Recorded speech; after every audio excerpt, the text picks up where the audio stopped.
Hi hello നമസ്കാരം. അന്നൂസ് kitchen സ്റ്റോറീസിന്റെ പുതിയ വീഡിയോയിലേക്ക് എല്ലാവർക്കും സ്വാഗതം. ഇന്ന് നമ്മൾ എന്താ ഉണ്ടാക്കാൻ പോകുന്നത് അറിയാം. ഇന്നൊരു ഡിഫറെന്റ് ആയിട്ടുള്ള റെസിപ്പിയാണ് നമ്മൾ ഉണ്ടാക്കാൻ പോകുന്നത്. അതായത് നമ്മള് അരി വെള്ളത്തിലിടാൻ മറന്നുപോയി നിൽക്കും. അരിയും ഉഴുന്നും വെള്ളത്തിലിടാൻ മറന്നുപോയി ദോശ ഉണ്ടാക്കാൻ വേണ്ടിയിട്ട്. അപ്പൊ അതിന് പകരം നമുക്ക് ദോശ ഉണ്ടാക്കാൻ വേണ്ടിയിട്ട് ഒരു ചെറിയ ട്രിക്കായിട്ട് ഞാൻ വന്നിട്ടുള്ളത്. അതായത് ഉഴുന്ന ദോശക്ക് പകരം നമുക്ക് അതിന് പകരം അരിദോശ ഉണ്ടാക്കാം. അപ്പൊ ആ അരിദോശ എങ്ങനെയാണ് ഉണ്ടാക്കുന്നതെന്നാണ് ഞാൻ ഇന്നിവിടെ കാണിക്കാൻ പോകുന്നത്. അപ്പോൾ ആ അരിദോശ ഉണ്ടാക്കാൻ വേണ്ടി തലേന്ന് രാത്രി കിടക്കുന്നതിന് മുന്നേ ആയിട്ട് 2 ഗ്ലാസ്സോ 3 ഗ്ലാസ്സോ അരി നിങ്ങൾക്ക് എത്ര ദോശയാണ് വേണ്ടതെന്ന് വെച്ചാൽ അതിനുള്ള അരി വെള്ളത്തിലിട്ട് വെക്കുക. അപ്പോൾ രാത്രി മുഴുവൻ ആ വെള്ളത്തിൽ അരി കിടക്കട്ടെ. രാവിലെ ആയതിനു ശേഷം അരി വെള്ളത്തിൽ നിന്ന് ഊറ്റിയതിന് ശേഷം നമുക്കിതൊന്ന് അരച്ചെടുക്കുന്ന എങ്ങനെയാണെന്ന് വെച്ചാൽ ആദ്യം അല്പം അരി എടുത്തിട്ട് മിക്സീൻ്റെ ജാറിലിട്ട് കൊടുക്കുക. എന്നിട്ട് കുറച്ച് വെള്ളം മാത്രം, അതായത് അരി മുങ്ങിക്കിടക്കാൻ പാകത്തിനുള്ള വെള്ളം മാത്രം ഒഴിച്ചിട്ട് ആദ്യത്തെ കോട്ട് നമുക്ക് അരച്ചെടുക്കാം. ഞാൻ അരച്ചെടുക്കാൻ ഉപയോഗിക്കുന്ന വെള്ളം വേറെ തന്നെ കേട്ടോ. അരി കുതിർത്തി വെച്ച വെള്ളത്തിലല്ല ഞാൻ അരച്ചെടുക്കുന്നത്. അരി അതിൻ്റെ അകത്ത് നിന്ന് ഊറ്റി എടുത്ത് ജാറിൽ ഇട്ടതിന് ശേഷം വേറെ തന്നെ വെള്ളമാണ് ഞാൻ എടുത്തിട്ട് ഉപയോഗിക്കുന്നത്. നിങ്ങൾക്കത് കാണാൻ പറ്റും. അപ്പോൾ വെള്ളം ഒഴിച്ചതിന് ശേഷം നമുക്കിതൊന്ന് അരച്ചെടുക്കാം.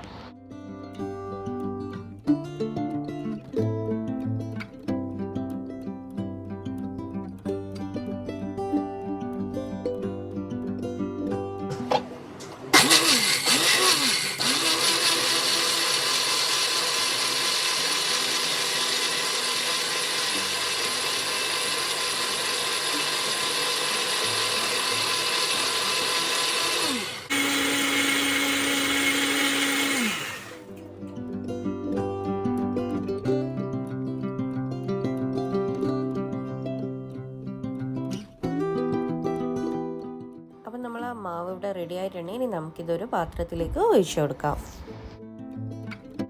ഈ മാവ് ഒഴിച്ചതിന് ശേഷം നമുക്ക് ബാക്കിയുള്ള അരി കൂടി അരച്ചെടുക്കാൻ വേണ്ടിയിട്ട് അരീൻ്റെ കൂടെ നമുക്ക് വേണ്ടത് തേങ്ങയും അന്നവുമാണ്. അന്നം എന്ന് പറയുമ്പോൾ ഇന്നലത്തെ ബാക്കി ചോറുള്ളതാണ് ചേർത്ത് കൊടുക്കേണ്ടത്. അപ്പോൾ എൻ്റെ കയ്യിൽ ചോറില്ല. അപ്പോൾ അന്നത്തിന് പകരം ഞാൻ ഇവിടെ ഒരു പാവ് കാച്ചുകയാണ് ചെയ്യുന്നത്. അപ്പോൾ ആ പാവ് എങ്ങനെയാണ് കാച്ചുന്നതെന്നാണ് ഞാനിവിടെ കാണിക്കാൻ പോകുന്നത്. ഈ പാവ് നിങ്ങൾക്ക് ഈ അരിദോശേൻ്റെ കൂടെ മാത്രമല്ല കേട്ടോ, ഉഴുന്ന ദോശേൻ്റെ കൂടെ അന്നത്തിന് പകരം നിങ്ങൾക്ക് ഇതേപോലെ പാവ് കാച്ചിയിട്ട് ഉപയോഗിക്കാൻ പറ്റും. അപ്പോൾ പാവ് കാച്ചാൻ വേണ്ടിയിട്ട് നമ്മളിപ്പോൾ അരച്ചെടുത്ത മാവുണ്ടല്ലോ അതിൻ്റെ അകത്തുനിന്നൊരു 2-3 സ്പൂണ് നിങ്ങൾക്ക് വേണ്ടുന്ന ക്വാണ്ടിറ്റി എടുക്കുക. അതേ അളവിലുള്ള വെള്ളവും നിങ്ങൾ അതിൻ്റെ കൂടെ ആഡ് ചെയ്യുക വേണ്ടത്. ഇപ്പോൾ 2 സ്പൂണ് അല്ലെങ്കിൽ 3 സ്പൂണ് മാവ് എടുത്തിട്ടുണ്ടെങ്കിൽ അതേ 3 സ്പൂണിൻ്റെ അളവിലാണ് നിങ്ങൾ വെള്ളവും എടുക്കേണ്ടത്. വെള്ളവും എടുത്തതിന് ശേഷം നമുക്ക് ഗ്യാസിൽ വെച്ചിട്ട് ഫ്ലെയിം ഓൺ ചെയ്തിട്ട് ഫുൾ ഫ്ലെയിമിൽ ഗ്യാസ് വെച്ചതിന് ശേഷം നന്നായിട്ട് മിക്സ് ചെയ്തെടുക്കുക വേണ്ട, ഒരു ബോളിൻ്റെ പരുവ് ആകുന്നവരെ. അപ്പോൾ അതാണ് ഇനി നമ്മൾ ചെയ്യാൻ പോകുന്നത്. ഞാനിവിടെ എടുത്തത് 3 ടേബിൾ സ്പൂൺ ക്വാണ്ടിറ്റിയിലാണ് എടുത്തിട്ടുള്ളത് മാവ്. അതേ 3 ടേബിൾ സ്പൂൺ തന്നെയാണ് വെള്ളം എടുത്തിട്ടുള്ളത്. അപ്പോൾ രണ്ടും കൂടി ആഡ് ചെയ്തിട്ട് കടായിൽ നന്നായിട്ട് ഫുൾ ഫ്ലെയിമിൽ മിക്സ് ചെയ്തുകൊണ്ട് നിൽക്കുമ്പോൾ ഒരു ബോൾ പരുവത്തിലായിട്ട് മാവ് മാറും. അപ്പോൾ ആ ഒരു ഇതിലാകുമ്പോഴാണ് നമ്മൾ ഫ്ലെയിം ഓഫ് ചെയ്യേണ്ടത്. ഇപ്പോൾ ഇത് നിങ്ങൾക്ക് കാണാൻ പറ്റും മാവ് തിക്കായി വരുന്നത്. അപ്പോൾ ഏകദേശം ഈ ഒരു പരുവത്തിലാകുമ്പോൾ നമുക്ക് ഫ്ലെയിം ഓഫ് ചെയ്യാം. ഫ്ലെയിം ഓഫ് ചെയ്തിട്ട് ഇനി നമുക്കിത് അരി അരക്കുമ്പോൾ അതിൻ്റെ കൂടെ ചേർത്ത് കൊടുക്കുക. അപ്പോൾ അരിൻ്റെ കൂടെ ഇനി പാവും അതേപോലെ തേങ്ങയുമാണ് ഞാൻ ചേർക്കാൻ പോകുന്നത്. അപ്പം നമ്മളിത് മിക്സിയിലേക്ക് അരി എടുത്തിടുകയാണ്. അതിൻ്റെ കൂടെ നമുക്ക് ഈ പാവ് കാച്ചിയതും അതിൻ്റെ കൂടെ നമുക്ക് തേങ്ങയുമാണ് ഞാനിവിടെ ആഡ് ചെയ്ത് കൊടുക്കുന്നത്. തേങ്ങ ഒരു കൈപ്പിടീൻ്റെ അളവിലാട്ടോ ഞാനിവിടെ തേങ്ങ എടുക്കുന്നത്.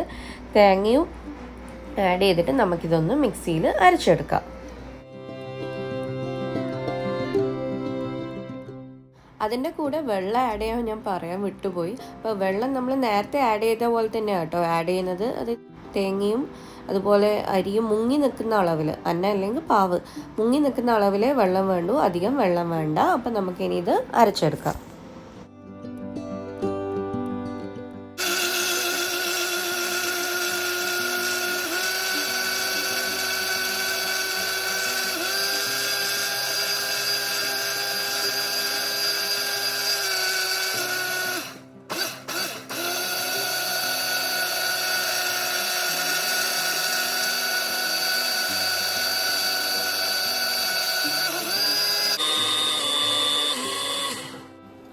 നമ്മൾ മാവ് ഇവിടെ റെഡി ആയിട്ടുണ്ട്. ഇനി നമുക്ക് പാത്രത്തിലേക്ക് മാറ്റി കൊടുക്കാം.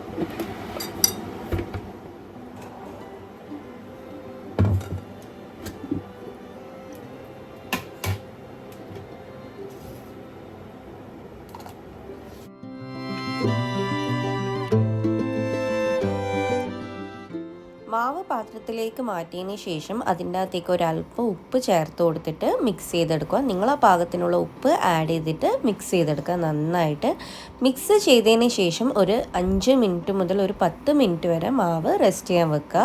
റെസ്റ്റ് ചെയ്യാൻ വെച്ചതിന് ശേഷം നമുക്ക് ദോശ ചുട്ടെടുക്കാം. ഈ ദോശയ്ക്കൊരു പ്രത്യേകത കൂടിയുണ്ട് കേട്ടോ. ഷേപ്പ്ലെസ് ദോശയായിരിക്കും ഇത്. കാരണം നമുക്ക് വട്ടത്തിൽ എന്തായാലും ചുട്ടെടുക്കാൻ കിട്ടില്ല ഇത്. അതിന് പകരം നമുക്ക് പല ഷേപ്പിൽ ഇത് ചുട്ടെടുക്കാൻ പറ്റും, വട്ടം ഒഴിച്ചിട്ട്. അപ്പോൾ ഒരു 10 മിനിറ്റ് റെസ്റ്റ് ചെയ്യാൻ വെച്ചതിന് ശേഷം നമുക്ക് ദോശ ചുട്ടെടുക്കാം.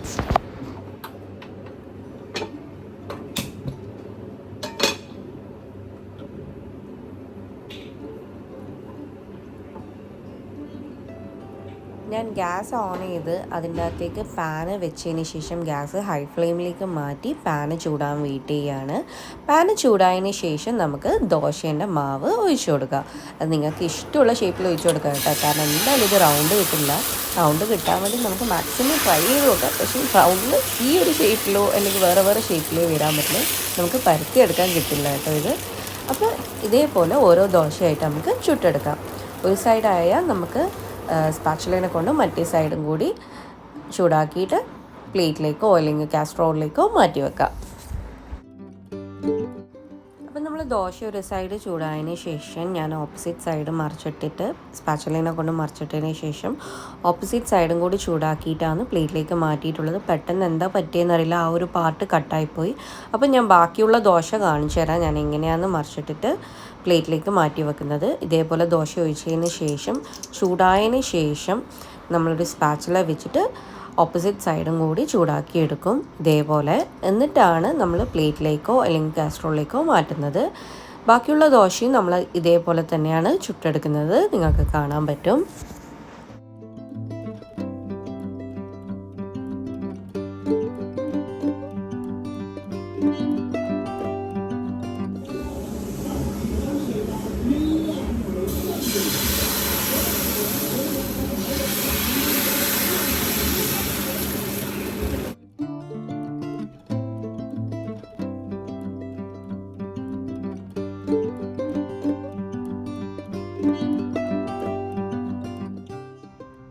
അപ്പോൾ ഇതുപോലത്തെ ഷേപ്പ്ലെസ് ദോശകൾ നിങ്ങൾക്കും വീട്ടിൽ ട്രൈ ചെയ്ത് നോക്കാം.